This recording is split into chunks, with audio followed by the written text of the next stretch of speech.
on, is it? Hello, hello. Good morning, everyone. Well, we're starting off with an interesting topic, and we're going to talk about how to detect deception because this is rampant across the universe, especially when she was just talking about language that people use. So at the Human Behavior Lab, I analyze whether a person is being truthful or not. So oftentimes I'm hired by attorneys to evaluate videotape depositions and statements, could be a 911 call, all of that. Anything to do with voice, words, and language, we analyze at the Human Behavior Lab. So just kind of give you a little back story about me. I've been doing this now since 2004. I've appeared in over 1,500 national TV shows. I'm one of Dr. Phil's experts. So I analyze I analyze suspects and witnesses in high-profile cases. A lot of you may have heard about the Michael Jackson case that happened with the two guys that alleged that they were sexually molested by Michael.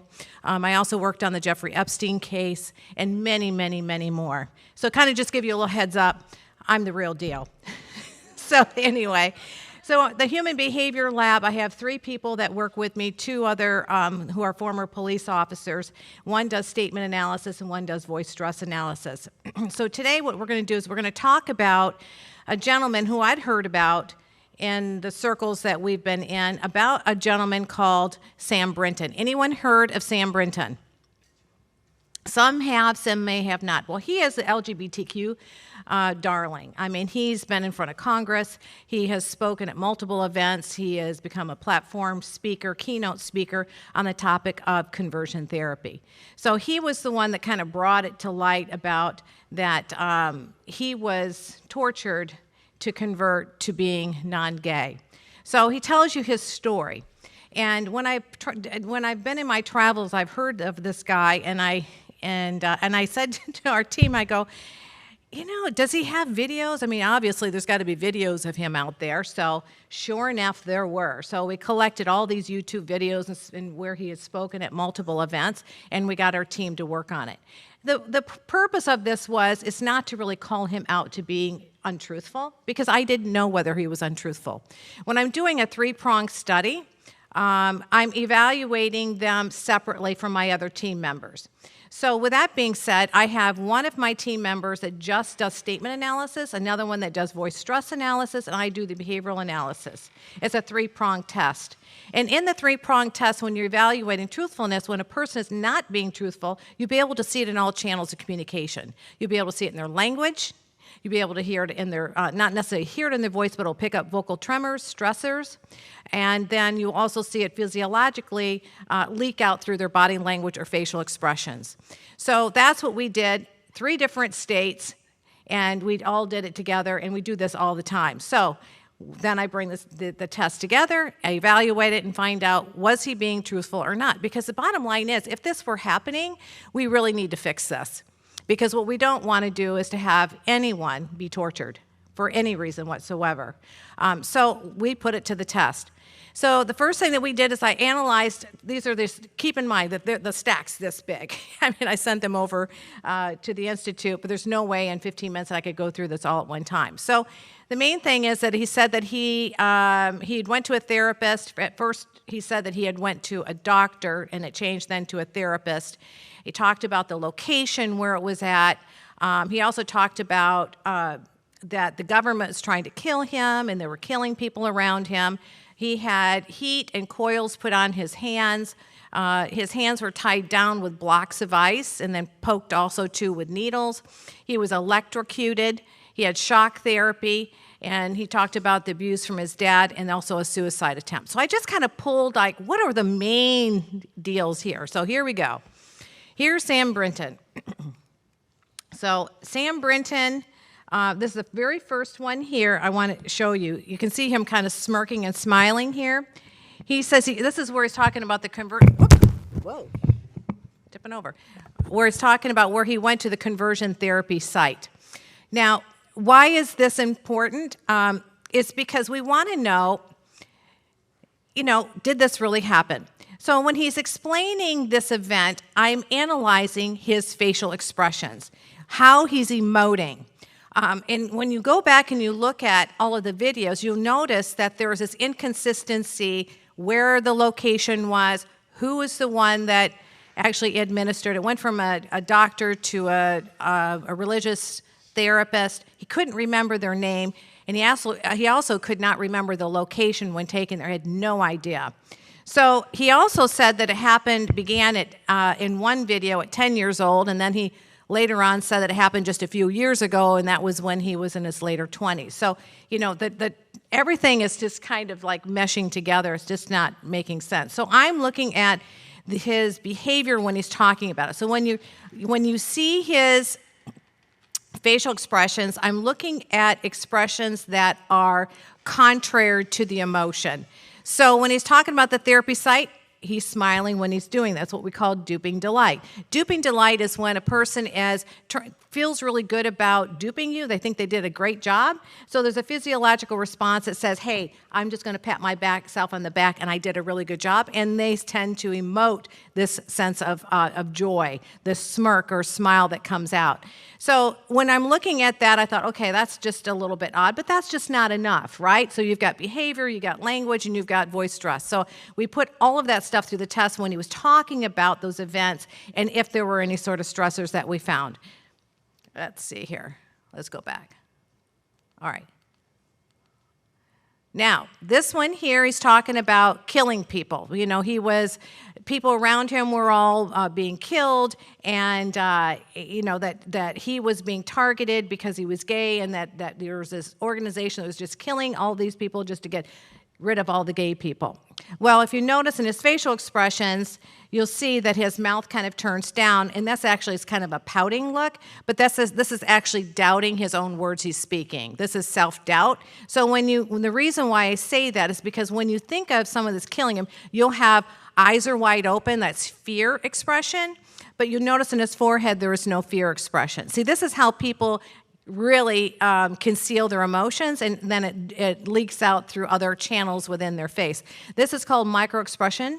So there's over 52 different muscles in the face, and they fire at different emotions, and we know that there are at least 7 universal emotions, so I'm reading every little movement, and when I'm walking through each one of those slides or those moments he's talking about, I'm taking my cursor and going second by second by second by second by second and replaying it over and over and over again. And then I'm capturing that expression at that moment when he said it, and that's what leaked out. So that's telling you, psychologically, that's what he's reliving at that moment in time. He is telling you a story about something that happened in the past. Now, when people are being deceptive, they'll often tell you things in the present, not in the past tense. So there's a lot of language woven in there where he kind of weaves in from present to past, past to present expressions about the events, and they don't match up because when you're telling the truth, you would use the words that were consistent with in the past tense, not future tense. All right, so we're going to go to the next one. And this is this one here. I'm just trying to get this to go along with it. All right, so right here he says the government wanted to kill him. He has his head down. He pauses. He paused. He hesitated. He rubbed his hand over his eye. Anytime you ever see anybody rubbing their hands over their eyes or their mouth or something, you know that they're trying to hold back information. That's actually a deceptive indicator. Now, I want to share with you, there's no one clue, no Shaquille O'Neal moment, slam dunk, but rather they happen in clusters. So I'm looking at a collection of things that happen within 7 seconds or less. You ask a stimulus question, and he's talking about an event, and then if he's being untruthful, you're going to see a cluster of things happen, usually in 3 or more things, whether it's in their voice, their language, the vocabulary, their body language, their facial expressions. You'll see it all leak out. And here it leaked out when he was talking about, again, there was no fear, there was eye closure, which was eye blocking, he had a concealed smirk, and this is what we call a cluster. This was deceptive. So then I look at, you can go to the next slide here, and here's where we put it through the voice stress analysis. He says, where at the very top line says, because the government found the other gays and killed them, you'll see stress indicated right there. So that's where he was deceptive about that, where you see it kind of bracketed in there. That's where the stress vocal tremors picked up. My hands were being tied with blocks of ice. There you go again.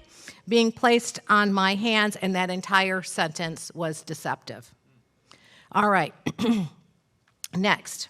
The next one was the hot coils, okay? Then he said his hands were placed on hot coils.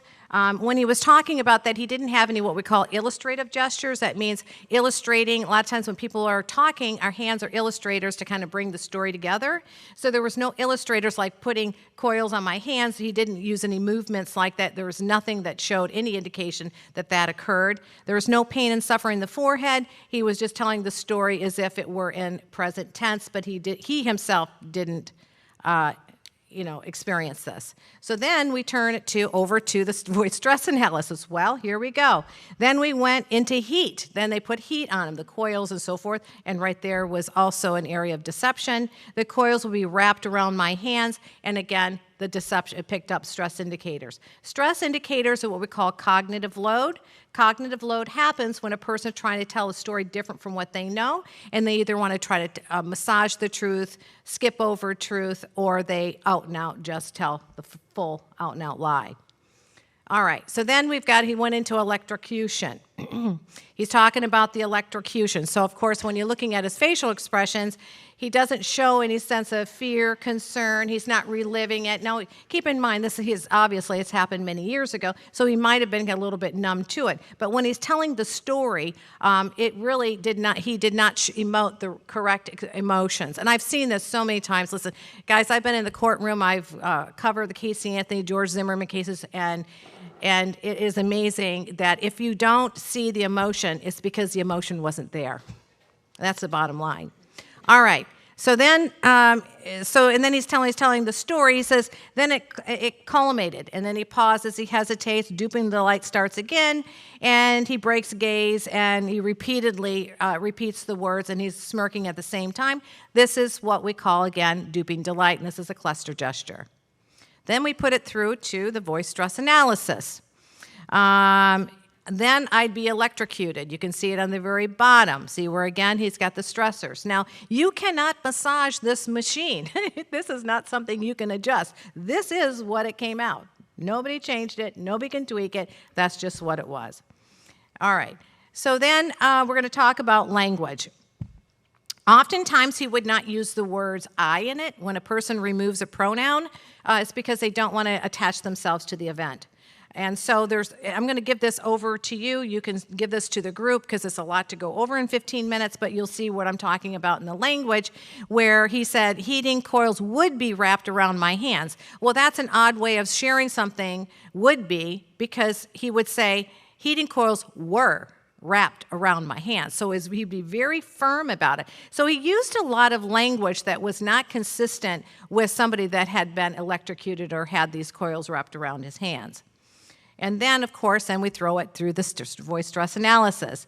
And then he says, during this time, it was a month of hell, okay? And then they put needles into his fingers. And we can see that the voice stress analysis then again pulled it up. Now, I want to share with you that we did find truthfulness in him. The truthfulness was that he was emotionally and verbally abused by his father. That all came out true. He ended up in the hospital at one point, and that he fell down the stairs. That all came out true. So in 15 minutes, I can't go through it all here, but I'm just kind of pulling out the highlights. So then he talks about, talks about his suicide. He says this is where it began. He said that he had taken 3 Advil. He was going to take 2, but he decided to take 3, and he laid down and went princess style, and it was just like, he's very much of a theatrical person. But anyway, I just want to share with you the number 3 is the number 1 lying number. Now, isn't it interesting? Because God is the Father, Son, and Holy Ghost. Who else knows that? Satan. Satan takes the divine number of 3 and of creation, and Satan distorts it. So oftentimes, liars will use the number 3. Number 3 has been a proven lying number in all kinds of police statements of proven liars. So just kind of anytime you hear the number 3, you need to put your antlers up. All right. So then, of course, he's talking about a suicide attempt, and he's smiling and he's smirking when he's talking about it. I don't know about you guys, but I wouldn't have considered that being a joyful experience. And if you're going to commit suicide, I'm certainly not going to take 3 Advil. He even says that, well, at least my headache was gone. Well, I bet it was. Anyway, so that's, I've just now finished up, and I'm coming down to the last seconds, and I did pretty good. And that's the truth.